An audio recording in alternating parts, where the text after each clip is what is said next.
سبحان اللہ و بحمدہ سبحان اللہ العظیم و بحمدہ استغفراللہ اللہم صلی علی سیدنا مولانا محمد بعدد من صلی وسام اللہم صلی علی سیدنا مولانا محمد بعدد من قاد وقام۔ محترم اساتذہ کرام، doctor Atiq Uzzafar, doctor Sajid, doctor Ehsan, آپ سب کا شکریہ۔ اور اب ہم اس انداز سے آگے جا رہے ہیں کہ کل ہم نے گفتگو کی تھی انٹروڈکشن اور سمٹمز اور ٹائم ویسٹرز کے حوالے سے، اور ایسا سمجھیں کہ ہم نے کسی عمارت کی تعمیر کے لیے کل زمین میں کچھ گڑھے کھودے ہیں، ایکسکیویشن کیا ہوا ہے، اور ہمیں پتہ چلا ہے، اور جو ڈیبریز ہیں اس کو ہم نے نکالنے کی کوشش کی ہے۔ اور آج کا دن جو ہے وہ ہم پلنتھ ڈالنے کی کوشش کر رہے ہیں، بنیاد ڈالنے کی کوشش کر رہے ہیں۔ تو سب سے پہلے کل کے سجیشنز کے حساب سے ہم دینی نقطہ نظر سے گفتگو کر لیں گے، اور اس کے بعد جو اصل چیز ہے، جو اسٹڈی ہم نے بنائی ہے اس دینی نقطہ نظر سے رکھتے ہوئے کہ ہم آگے کیسے پڑھیں، اس پہ انشاءاللہ گفتگو کریں گے۔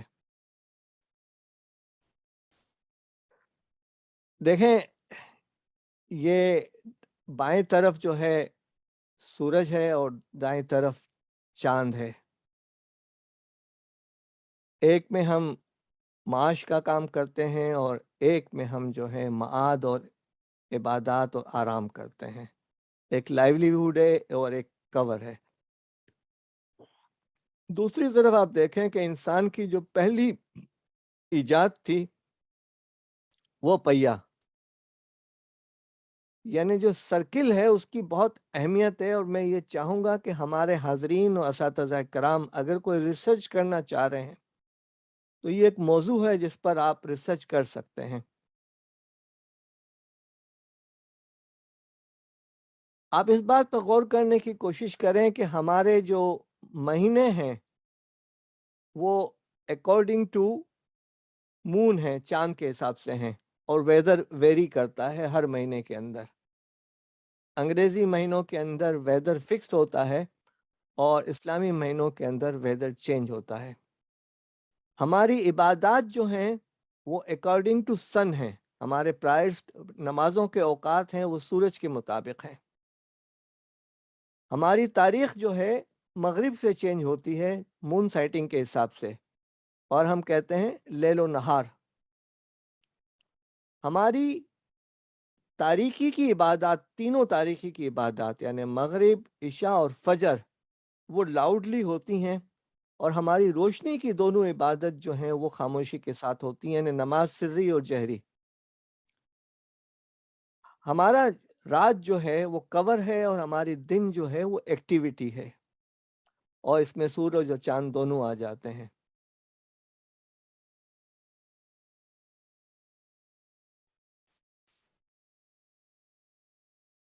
اور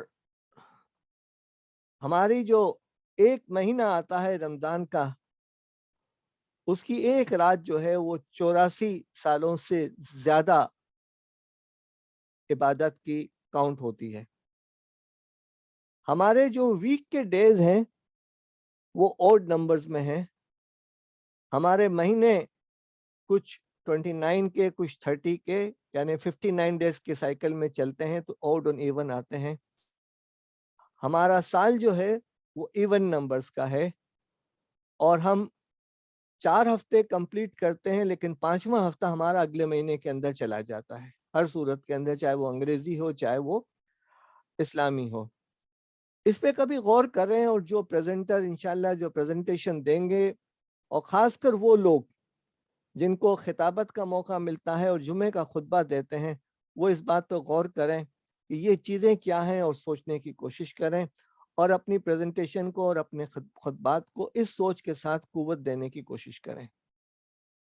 ہمارے قرآن حکیم میں اور آج کی تلاوت میں بھی اولو الالباب کا ذکر ہوا ہے، وہ یہ ہے کہ بسم اللہ الرحمن الرحیم، ان فی خلق السماوات والارض واختلاف اللیل والنہار لآیات لأولی الالباب، کہ زمین و آسمان کی خلقت کے اندر اور دن و رات کے اختلاف کے اندر، عدلنے بدلنے کے اندر، لآیات لأولی الالباب، عقل مندوں کے لیے اور ہوشیار لوگوں کے لیے آیات یعنی نشانیاں موجود ہیں۔ یہ نبی اکرم صلی اللہ علیہ وسلم کی ایک سنت رہی ہے کہ جب تہجد کے لیے اٹھتے تھے تو آسمان کی طرف منہ کر کے سورہ آل عمران کا یہ آخری رکوع پڑھتے تھے، اور یہ آخری رکوع کی پہلی آیت ہے۔ پھر قرآن حکیم میں ہے کہ بسم اللہ الرحمن الرحیم والعصر ان الانسان لفی خسر الا الذین آمنوا وعملوا الصالحات وتواصوا بالحق وتواصوا بالصبر۔ اس میں جو امام راضی کا جو قول آ رہا ہے کہ میں نے سورہ عصر کی تفسیر جو ہے اس برف فروش سے سیکھی جو اپنی گاڑی کے اندر برف کی سل لے کر جا رہا تھا اور لوگوں سے کہہ رہا تھا کہ لوگوں میری برف خرید لو ورنہ یہ پگھل جائے گی۔ مجھے اندازہ ہوا کہ زمانہ کیا ہے۔ والعصر، زمانے کی قسم، ان الانسان لفی خسر، بے شک انسان بڑے خسارے میں ہے، الا الذین، سوائے ان لوگوں کے، الا الذین آمنوا، جنہوں نے ایمان لائے، عمل صالح کیا، لوگوں کو حق کی تلقین کی اور لوگوں کو صبر کی تلقین کی۔ یہ چاروں چیزیں ہیں، اور امام شافعی رحمۃ اللہ علیہ کا اس کے بارے میں یہ قول ہے کہ یہ اتنی حاوی صورت ہے اور اتنے کمپریہنسو چیزیں ہیں کہ بہت ساری چیزوں کی وہ نمائندگی کر لیتی ہے۔ میں الفاظ وہ ادا نہیں کر رہا، لیکن سہولت کے لیے میں نے یہ بیان کر دیا۔ پھر ہمیں ایک کہا گیا ہے اور جگانے کی کوشش کی گئی ہے سورہ انبیاء کے اندر کہ اقترب للناس حسابهم وهم فی غفلۃ موردون، کہ mankind recurring has drawn near but they run away heedlessly، کہ حساب کا وقت آ چکا ہے اور لوگ جو ہیں اس معاملے میں کوئی توجہ نہیں دے رہے۔ یہ تو 3 آیات تھیں قرآن حکیم کی، یا 3 اشارے تھے قرآن حکیم کے۔ اب آئیے حدیث کی طرف، کہ صحیح بخاری میں حضرت ابن عباس رضی اللہ تعالیٰ عنہ کی روایت مذکور ہے کہ حضرت صلی اللہ علیہ وسلم نے فرمایا کہ 2 نعمتیں ایسی ہیں جن سے لوگ کما حقہ فائدہ نہیں اٹھاتے، اور وہ ہیں صحت اور فرصت وقت۔ یہ جو صحت ہے ہمیں اندازہ نہیں ہے، جب سر میں درد ہوتا ہے اور یا جب اکائی آ رہی ہوتی ہے یا کھانے کے لیے بیٹھتے ہیں اور کھانا نہیں کھایا جاتا، تب ہمیں صحت کا اندازہ ہوتا ہے۔ اسی انداز سے جو فرصت کے اوقات ہوتے ہیں، لمحات ہوتے ہیں، اس کا بھی ہم کوئی فائدہ نہیں اٹھاتے۔ پھر نبی اکرم صلی اللہ علیہ وسلم نے فرمایا کہ 5 چیزوں کو 5 چیزوں سے پہلے غنیمت جانو، جوانی کو بڑھاپے سے پہلے، صحت کو بیماری سے پہلے، مالداری کو تنگدستی سے پہلے، فراغت کو مشغولیت سے پہلے، اور زندگی کو موت سے پہلے۔ پھر ترمذی میں ہے کہ نبی اکرم صلی اللہ علیہ وسلم نے فرمایا کہ ابن آدم کے دونوں قدم اس کے پاس سے نہ ہٹیں گے جب تک کہ اس سے 5 چیزوں کے متعلق دریافت نہ کر لیا جائے۔ اس نے اپنی عمر کہاں صرف کی، اپنی جوانی کس کام میں خرچ کی، اس نے مال کہاں سے کمایا، مال کس کام میں لگایا، اور کتنا عمل کیا اپنے علم سے۔ یہ حساب اقترب للناس والی جو بات ہوئی ہے اس کا ذہن میں رکھیں۔ پھر حضرت عبداللہ ابن عباس فرماتے ہیں کہ 5 خصلتیں ایسی ہیں جو انسان کے لیے اچھی نسل کے خوبصورت گھوڑوں سے زیادہ ہیں۔ اب آپ دیکھیں کہ یہ جو چیز آپ کے سامنے بیان کی جا رہی ہے اس پہ آپ غور کرنے کی کوشش کریں کہ ایسی بات کہنے سے گریز کریں جس سے کوئی فائدہ نہ ہو۔ کل کی بات آپ کو یاد ہوگی، نوٹ ٹو ڈو لسٹ۔ انسان کا وقار اور عزت گناہ سے ڈرنے میں مضمر ہے۔ کچھ بھی نہ بولیں اگرچہ مفید ہو، جب تک آپ کو یقین نہ ہو کہ اسے اس کی مناسب قیمت یعنی موقع نہیں مل جائے گا۔ اکثر صحیح بات غلط وقت پر کہی جاتی ہے جو کہ ایک خامی ہے یا نقصان کا باعث ہے۔ عقل مند اور احمق سے بحث نہ کرو، عقل مند تم سے تھک جائے گا جبکہ احمق تمہیں تکلیف دے گا۔ کسی ساتھی کے بارے میں ایسی غیر موجودگی میں ایسی کوئی بات کہنے سے گریز کریں کہ آپ چاہیں کہ وہ آپ کی غیر موجودگی میں آپ کے بارے میں نہ کہے۔ اسی طرح جس چیز کے لیے آپ معافی کی امیدوار ہیں اسے معاف کر دیں، اور اس شخص کی طرح عمل کریں جو اچھے کے بدلے کی امید رکھتا ہے اور غلط کی سزا کی توقع رکھتا ہے۔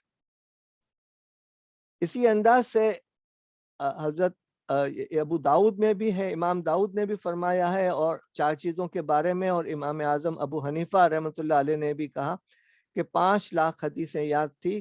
ایک دن انہوں نے اپنے بیٹے حماد کو نصیحت کرتے ہوئے فرمایا کہ بیٹے میں آپ کو 5 لاکھ احادیث کا نچوڑ یعنی خلاصہ صرف 5 احادیث میں بیان کرتا ہوں۔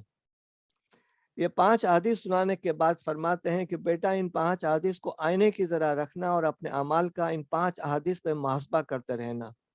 یہ 5 احادیث ان 5 لاکھ احادیث کا نچوڑ ہیں جو مجھے یاد ہیں۔ اب وہ 5 کیا چیزیں ہیں؟